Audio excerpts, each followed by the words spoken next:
Hello everyone and welcome to our first proper episode of the podcast. Are we calling this the Yards podcast? The Yards, yeah. The Yards. Are we calling this? I actually still don't know what this is called. I think, actually I got a few compliments for the Yards. The Yards? So, yeah. We'll give That's it the keeping Yards. it in. That's staying. We are your hosts, Nami and Shaolin, and we are both second year students at the Juilliard School. And in today's episode, we are joined by very, very special guests. Here we have Dovie and Pearl. Hello. Hello. Could you guys introduce yourself a little bit? My name is Dovie. I am a second year undergraduate pianist, and I've been going to Juilliard for just 2 years. I didn't go to the pre-college, but yeah. And I'm Pearl. I'm a third year undergraduate violist, and I've been going to Juilliard for 3 years. Yeah. And of course, I'm a pianist, and Nami is a violinist. And a quick fun fact is that Nami, Dovie, and Pearl all have a bit of a musical background in their families. I can't really relate, but Yeah. Oh right, isn't you have no musicians? no musicians in my family at all. Wow. I'm And the he's only one. still that good. Wow. Nah. No. Wait, did no one force you to practice? Did you just... Oh no, my mom. Your mom, okay. But I mean, that counts as something, at least. I would yeah, say. but like no one else does music. No in one my else family, does. So Okay. Alright. How would she force you to practice? just like get back from school. She's like, "Hey, have you practiced yet?" I'm like, no. I get on the piano, play for 5 minutes, and I'll leave. And she's like, "Hey, you gotta practice Lock more. in!" Practice more, you know." And it's like that cycle. So Yeah. I feel you on that. Wow. yeah. Well, I wasn't forced to practice, but I was given a lot of opportunities to play a lot of instruments. So how many instruments do you play? Are you guys like... Sorry. I forgot that we're being filmed. I generally just have these questions. Okay, so I play piano, violin, accordion. Accordion. Wait. What?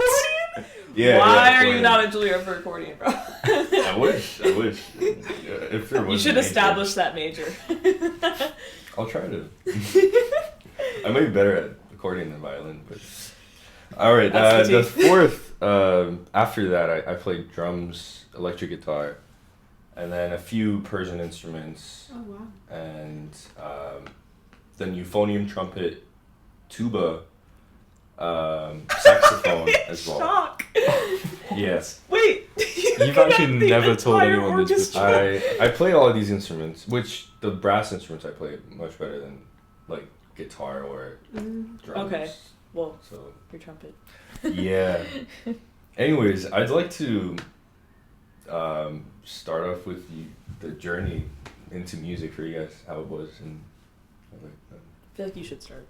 Okay, well, I guess I'll start. And I started playing violin when I was 2 years old.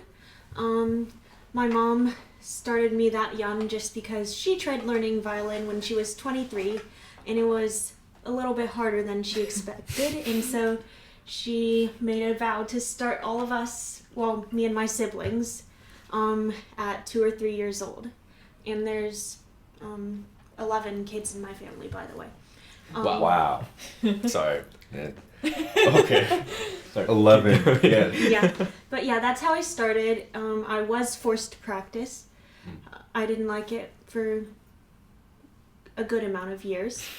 And then I was forced to switch to viola from violin when I was 10 years old, so I could play quartets with my family. And I wanted all the melody lines, so viola was not my first choice.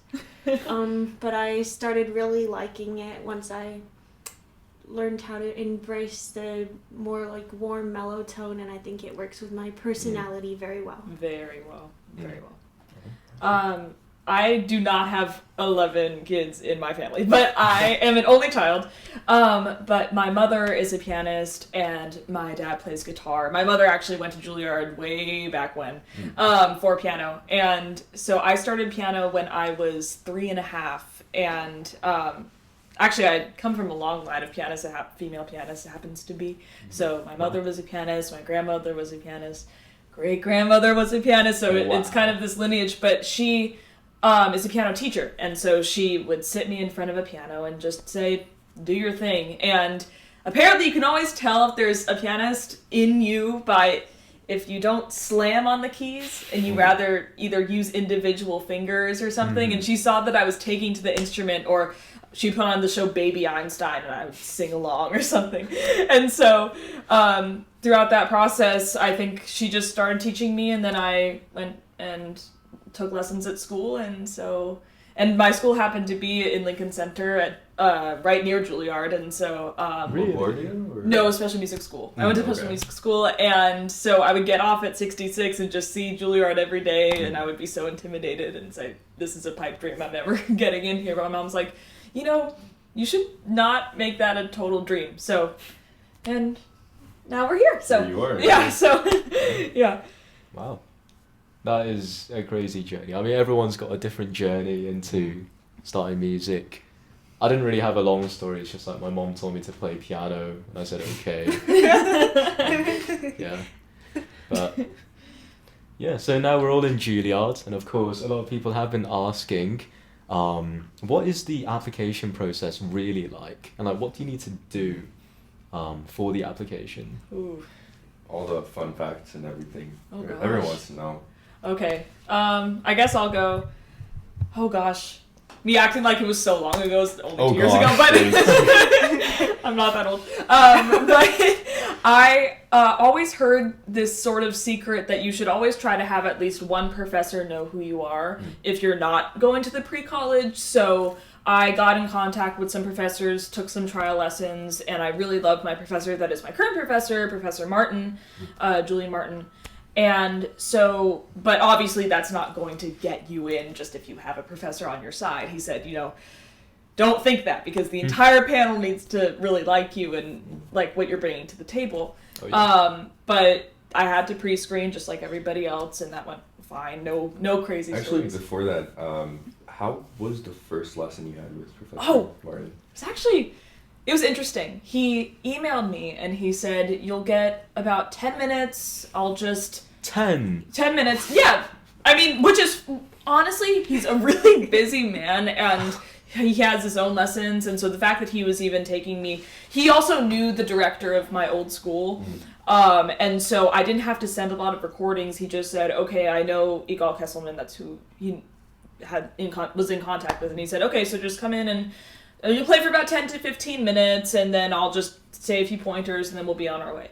And so I brought in, I don't know, some of my rep. Beethoven Tempest Sonata and a Bach Prelude and Fugue and maybe an Etude, I forget.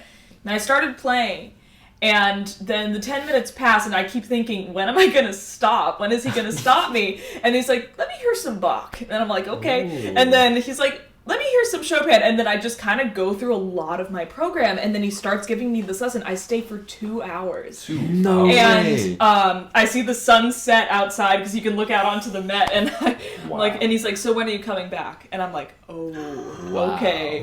Okay, it's serious." And so then I was like, "I'll come back whenever you want, please." And so I came back a few more times just throughout until my audition, and then my audition day came. He wrote me that morning and he said, "So I was playing the Stravinsky etudes, and if there's any pianists watching, they're not easy and they're quite difficult, and so I had to do that for my modern piece." And he said, "So which Stravinsky etudes are you most comfortable with?" And I said, 1 and 3, which are the easier ones. And he said, "They're not going to choose that. Good luck." So then I said, "Okay." And I go into my audition and I play through my entire program, and we get to the Stravinsky etudes and they say, "Choose one." And I'm like, oh my gosh. So I choose the first one, and then I play, and they say thank you, and then I leave. And I was thinking, did I do the wrong thing? Did I not choose the right Stravinsky etude? Was I not smart in that? Sorry to interrupt you, but fine. How many Stravinsky etudes did you have to learn? Because only one or two. So it's a set of 4. And so I just knew that, I mean, I probably could have just learned one, but it's at a modern piece, so I just wanted it to be more whole, I guess. And so I went through my program, played that, and then the audition is about 20 minutes long, at least for piano. And then for pianists, you get a little special add-on, and you have to go directly into another room and take a music literacy test, I guess. So there's a little bit of theory, there's a little bit of music history in there, some terminology that you had to do and write down, and you're with a couple of other pianists that I never saw again. But, it's not like the fun audition day. Everybody's in their own world. And so and then you get put into another room. And I was met with a composition faculty. And they said, okay, so first, tell me a little bit about your program. And so I'd say, well, I played this, Tempest Sonata, Fantasy Stück from Schumann, some Chopin Etude, Bach Prelude and Fugue, Stravinsky Etudes. And he said, so when was the Beethoven Sonata written? What period is it? Tell me a little bit about the historical background. And I'm like, oh my gosh. Yeah. And so then I said, well, it's this middle period and I don't know. He said, okay, whatever. And so then he said, okay, now sight read.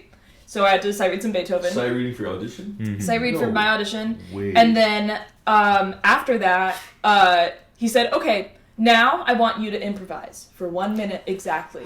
And so he said, look at that clock. And I look and he said, you start now. And so then I start playing and I do some kind of early American spiritual type improvisation because I love doing that because my family's from the South. And then I am looking at the clock and then I stop and he said that was really one of the best improvs I've heard at these auditions. Really? And he said, not a lot of people improvise in that style. So I said, wow, it's just kind of, my family kind of plays a lot of that music and I really appreciate it. So then he said, okay, and then we kind of, sometimes I think I was more the personality hire because we actually just chatted a lot. And then he said, well, I hope you have a great day. And then my professor didn't write me. Professor Martin didn't write me afterwards. And so I said, I was worried that I didn't do very well. And he said, good luck. We shall see.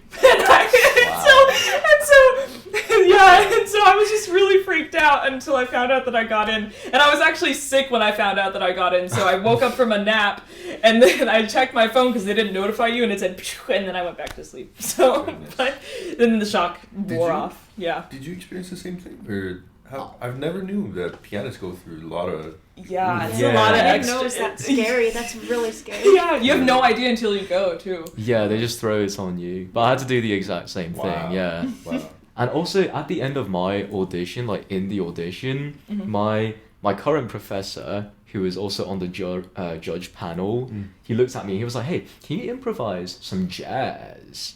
And I was like... In your audition? In my audition! What? Like, I just Wait. finished some like Beethoven thing, and then like I was sat there, I was like, oh shoot, like I definitely messed up so bad. And he was like, yeah, just play some jazz. Well, did he know that you play, that you Wow. kind of dabble in jazz? Apparently or- it's because I wrote that I played in a jazz band in high school. Oh, he's trying to do a little... Yeah, but I didn't actually play jazz. I was just like reading jazz sheet music. Right, of course. So I just started playing like random blues scales, and like, I was doing that for like 2 whole minutes. He knew and you then... could play. He knew you could play. Wow. You can hang. You can play over the changes. Yeah, but they threw like a lot of like curveballs in the whole thing. It was pretty Yeah, me too. crazy. Yeah. Yeah. Pearl, I'm interested to see violist. Well, Is it? I guess it's a lot less rigorous than that. Yeah. But like Dovie said, I think it's very important to have trial lessons and just like know some of the people you're going to be playing for. I mean, they're listening to so many people in one day or in over multiple days, and I think it's good. It does help them remember you. Yeah, And for sure. yeah, so that's an important aspect. And then just I had to do pre-screenings, and that was fine. Yeah.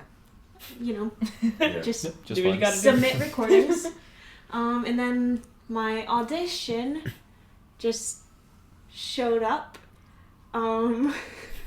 for 10 minutes, played what I prepared to play. They like cut me, you know, Mhm. because some of my stuff was longer than 10 minutes, obviously. Mhm. And then I just showed up and played for 10 minutes, and then they're like, okay, thank you. And then they can't let on that you've either done well or done poorly. Cause But then my that's unprofessional, but- my current teacher did email me after the audition, and she was like, good job, and Mhm. I hope I will see you in the fall or whatever. So Nice. You were telling us it was during COVID, right? Yeah. I wondered how was it? Everyone was wearing masks, or like? yeah, everyone had to wear masks. With- I had to okay. wear a mask too. Performing with masks is really hard because It's it terrible. feels like your oxygen flow is cut off. But, and then I was also able to be in one of the big like orchestra halls, or not halls, but rehearsal rooms. which violists normally get just stuck in a classroom because of social distancing. So that was happy for me. Your advantage. Yeah. I actually, at the end of my audition, I just looked at my professor, Miss Tanaka, and she just smiled at me, and I was like, okay, we're good. We're good. Yeah, that happened. My professor was on the end of the table, and I gave him a look, and he was like, yeah, exactly. yes! I was like, all right, So- we're good. I was too scared to look at any of Yeah, the professors. I barely did. Oh my gosh. Wow. It's scary, but I'd like to connect this to what you said. You're a lot of generations before you. Yeah. It's crazy. I'd like to know how it was for your mother to apply to Juilliard. It was completely different. So obviously there was no video pre-screenings. I think she had to send in physical reels of tape. Wow. And can we clarify what year this was? she this was in the 80s. 80s. Okay. So it was in the current building that it is now, but she had to send in reels of tape, and then her audition story is kind of funny because it's just my mom is the main reason that I'm like doing piano today and is why I'm at Juilliard, so I credit everything to my mother. But yeah, blessed to that. And so she said that on her audition day, she was living in Connecticut at the time, and there's no phones, there's no Google, and she just had a map, and she had to find her way to the train. She had 104 fever. Ooh. And she got on the Metro North, and no, she went to like her first class of the day, went to high school, and she was a senior in high school, and then she went, and I think it was much different. It wasn't an entire panel of faculty. There were only a couple of faculty members. And then she went in, had to find her way to Juilliard, and then she played her audition, and then she got on a train and came back home. And then she was in the kitchen that afternoon or evening, and her mother, my grandmother, said, I just got a call from a professor at Juilliard, and you didn't make it. And my mom's like, what? And she's like, just kidding, you got it! Wow. That's You terrible. got it. No, and I don't know, I mean, like, my mom and I do that sometimes, it's fun, but, so she It's found fun. out, no, okay. Not in the moment. No, I know, not in the moment, you're like, huh, but then it makes the excitement more gratifying. So she found out on the day, which you never do that anymore, and because that's I think crazy. that a panelist knew my mom's teacher back home, and so it was much different. But also the piano department at that time, I think it was a little bit larger. They accepted they had about 200-ish pianists. 200? I would say. In that, or in the hundreds. I could be wrong about that, don't quote me on that, but it was definitely larger than it is today. Now there's about like 80 to 85 pianists, and so per class they accept around 10 to 15. I think this class that just came in is larger, but our class is about 10. And mine is transfer students. But... So, yeah, it was a much different class. I think that she had about 40 pianists in her class, but she just said that it was a much different environment, just very, pianists stuck to themselves, and because you don't have social media, you don't really get to interact with other people. There are no dorms, so she had to find an apartment immediately when moving here, and so then that's the apartment that we've been living in, that's what I grew up in, and so, but, so it was a much different world, but so she just said, I know that it's changed, and I know that you're going to be super happy, and that you'll meet so many new people, and she was absolutely right, so... Yeah, that's her little story. Wow. Yeah. And like what was it like growing up, I guess, in a household where you're like, what, 4th generation of pianists? Yeah, I mean, it's intimidating because, I really hated sight reading when I was growing up. I hated it because I wasn't good. And so I knew that if I would try and sight read something that there would be some wrong note or something, and that my grandmother I love her, but she was intense, and so she would come and she'd be like, that's not right, and so then I said, I know, and so I didn't sight read for a really long time, but also it was wonderful because I could say, I can't do this. I don't know how to do this passage. I don't know how to practice this. And my mom would teach me how to practice efficiently. And so now I know how to practice efficiently, so I don't practice that much because I do it efficiently. Anyway, so yeah, it's actually such a blessing, just because I don't know what it's like to not have parents that are not musicians. So Okay, so what if you chose not to play piano? she'd be fine with that. She'll be fine with it. But I think that she would want me to still be She could tell that I was musically inclined because, and I don't know what I would do without music. And I went to a music school that was modeled off of like Soviet principles and stuff, so it was very intense. And by the time that I was there, they only accepted like 13 kids, and so it was an audition only school. So it was, I'm talking so much, but it was, that was just kind of my life. And so by the time that I really got into it, I loved it too much to stop, so it was not an issue. Quick side question, just because you brought it up. If you guys had to do something that was absolutely not music related, what would you be doing right now? Ooh. I'll be a chef, probably. A chef? Chef? Really? Nothing to do with music. Oh, wow. Damn. Nothing You're to do into with cooking? Wait, nothing to do with music? Yeah, no music whatsoever. No music. Dang it! I'll be probably a Chef? Chef, Wow. yeah. Gotta try your cooking someday. Yeah, definitely, bro. What about you guys? I would be a fashion designer, but specifically for historical fashion. Ooh. I would probably go into visual art because I really like to draw and do that kind of thing. But I would still have to do something to do with the arts. I couldn't not have. I don't know. It's just I would have to put my creativity somewhere else. I think.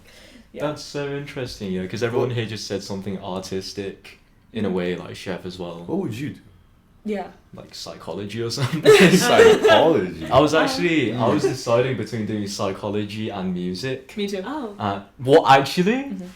In That's crazy. Wait, you never told me that. just in high school, I really was interested in psychology. Yeah, and same, I really, when it came down to what school to pick, I was going between Vanderbilt and Juilliard because they had a music Wow. program, and but also just I knew that I maybe wanted to do something that wasn't necessarily music, which I'm so happy that I just stuck with the music. But yeah, so Me too.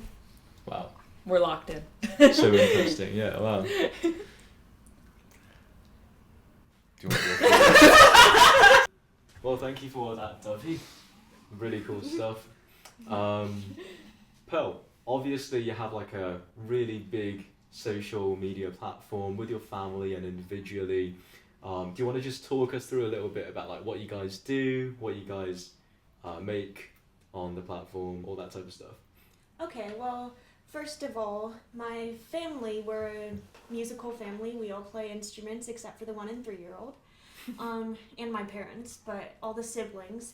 And so my mom just posts our big family. So like what instruments does everyone play in your family? So we all play string instruments and a little bit of piano, badly.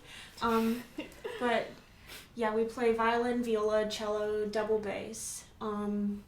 And we go busking on the street corner we live in New York City, all 13 of us, so we have to busk on the street corner a little bit for income. We also do social media with vlogging and TikToks and that sort of thing, because there's also a way to get income from that. And then my dad has a job. But yeah, so my mom just films everything that we do and puts it online.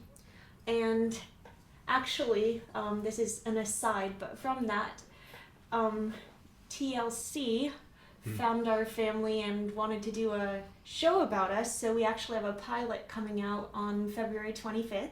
Oh, wow. So Okay. check that out. Okay, yeah. Nice. February 25th? Mm-hmm. Okay, pretty Yeah. exciting. But yeah, so we document our New York City life as a big family, big musical family. I have 3 siblings at Juilliard pre-college. Me and my younger brother go to Juilliard College. My older brother goes to Manhattan School of Music.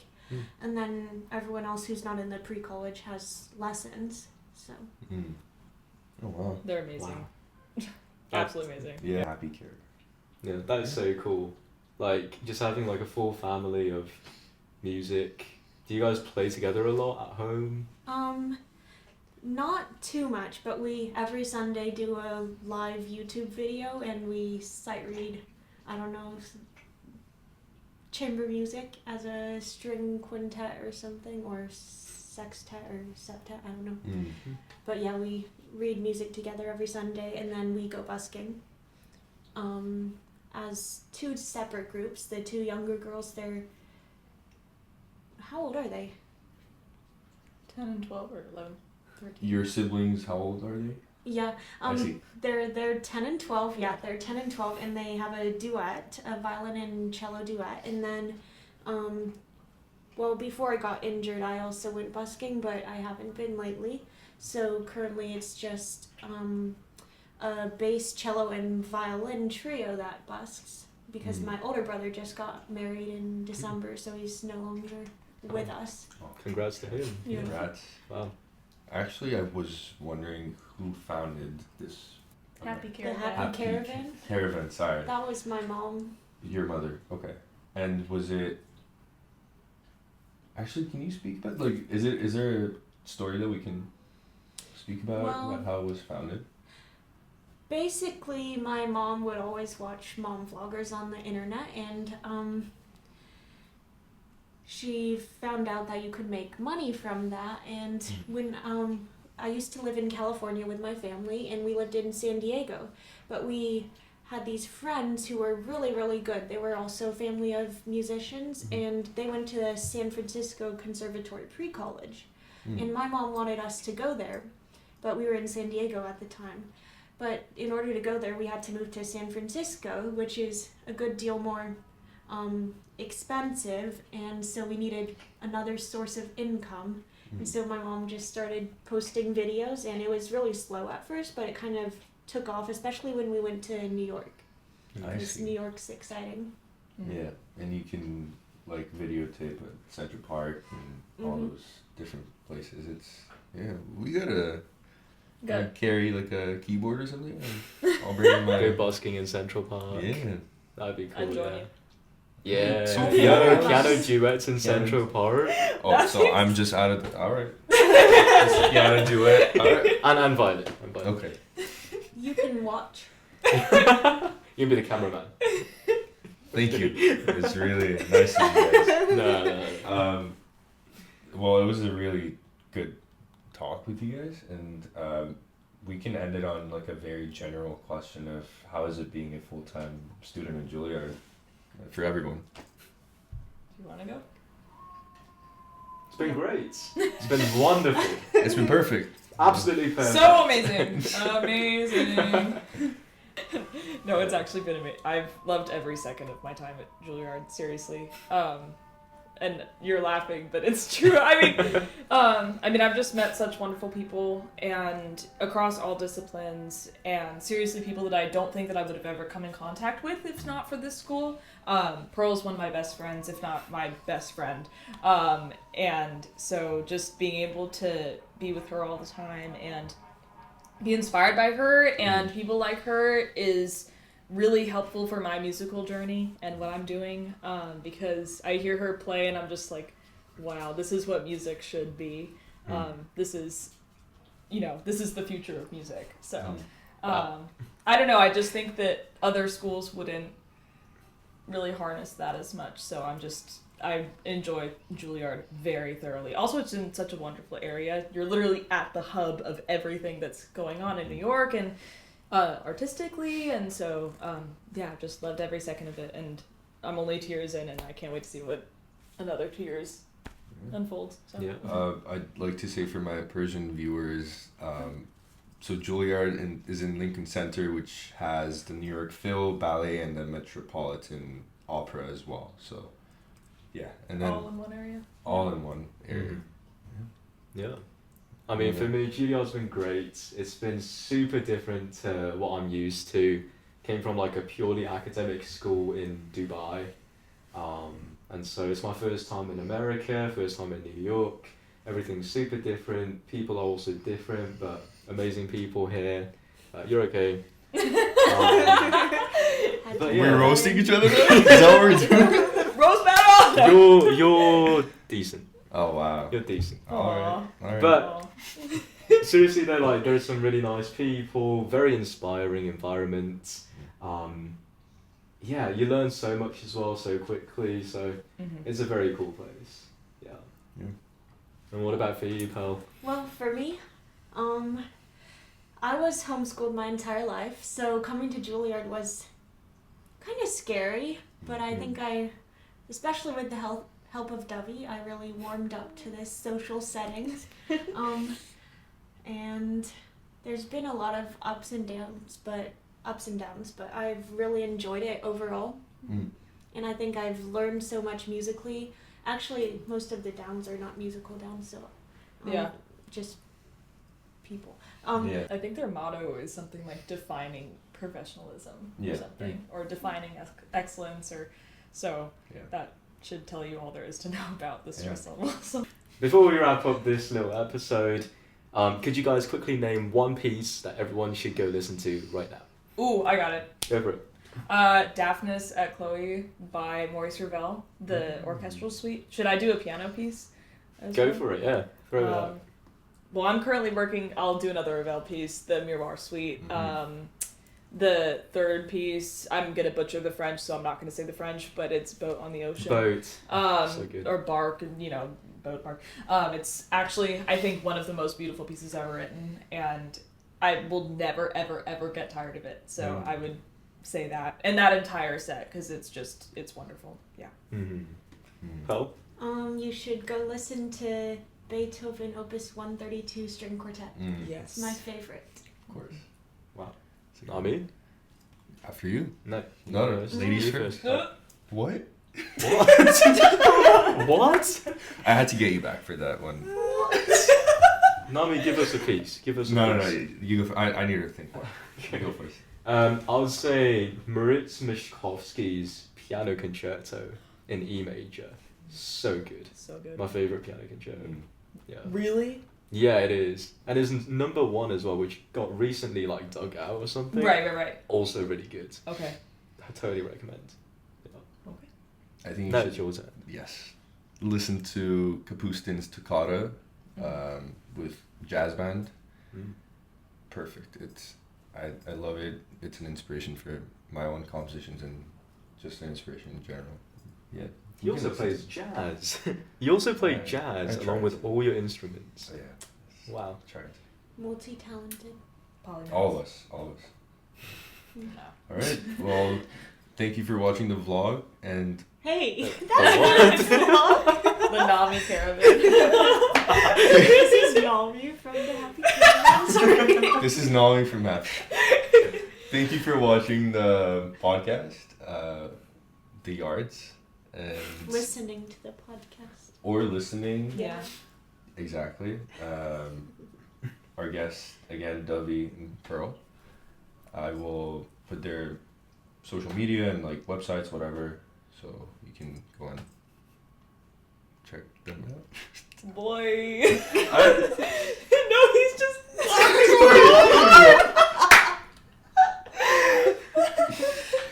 Anyways, yeah, have a good one until next episode. Okay, bye.